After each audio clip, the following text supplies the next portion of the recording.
In this example, we want to use a while loop to write the following program. In this program, you prompt the user to enter an integer. Suppose 5 is entered by the user. And then, as I said, you're going to use a while loop to calculate the sum of integers from 1 all the way up to the number entered by the user. So the number entered by the user was 5, so you calculate the sum of integers from 1 to 5, and you will display 50. And here is how we do this. I'm going to prompt the user to enter an integer.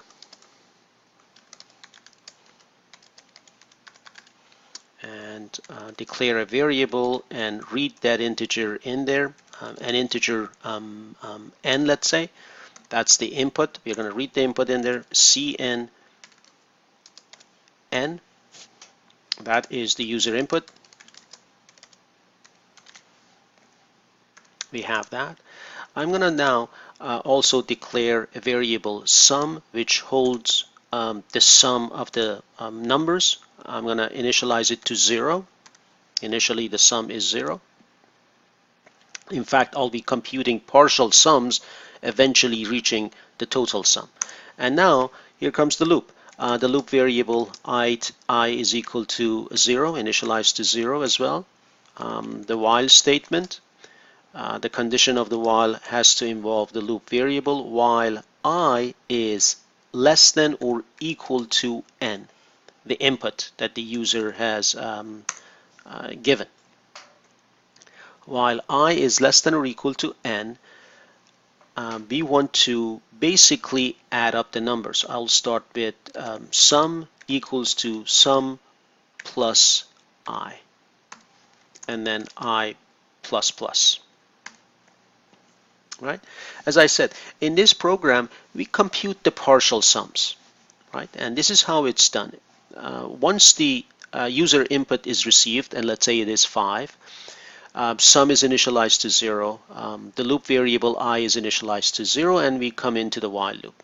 I is 0, is it less than or equal to 5? That is true, and then we'll go to line 15, which is very important. That line 15 is the one that's again computing the partial sums. Now, it's equal to, the line says sum is equal to sum plus I. This is an assignment statement. The right-hand side is executed first and then, or evaluated first and then assigned to the left-hand side. So the value of sum right now is 0. 0 plus the value of I is 0. 0 plus 0 is 0, assigned to sum, which is equal to 0. Then I is incremented to 1. You go back up. Is 1 less than 5 true? You come in. Once again, you go over this statement. Sum is 0. I is 1. 1 plus 0 is 1, assigned to sum. So the value of sum right now will be equal to 1 after that second iteration. The first iteration really was just adding the zeros together and comes up with sum equal to 0. The second iteration assigns 1 to sum. You come in, I is incremented now in line 16. I is 2, you go back up, condition checked, 2 is less than 5, correct. You come in, and now what happens? Again, sum plus I is, this expression is computed. Sum has value of 1, I has value of 2, 2 plus 1 is 3, 3 is assigned to sum. So the value of sum right now is equal to 3. So basically it's computing the partial sums, right? So initially sum was 1, and then next sum was 1 plus 2, which is 3 right now, right? And then you go to the next line. Line 16, I is incremented to 3. That's the number. I is incremented to 3. You go back to the top of the loop.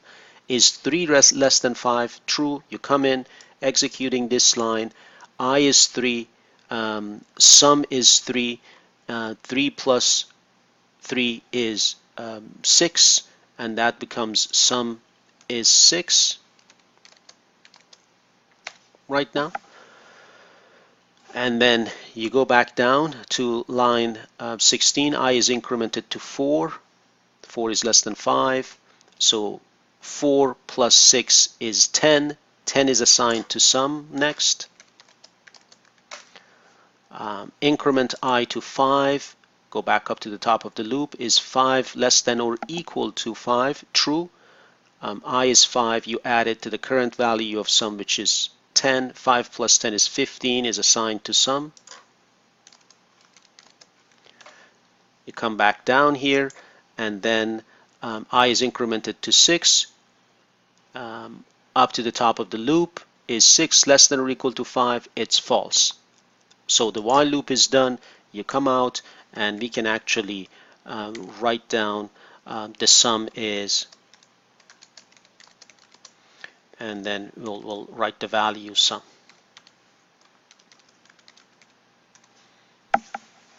All right, now let's run this program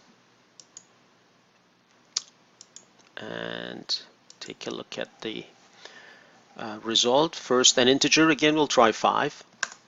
The sum is 15. That's correct. I'm going to execute it one more time.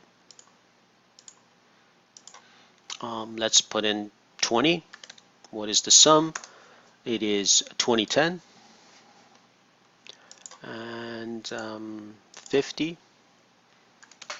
By the way, adding up integers all the way up to 50, it's a very time-consuming process. You should try it. And the number is 1275.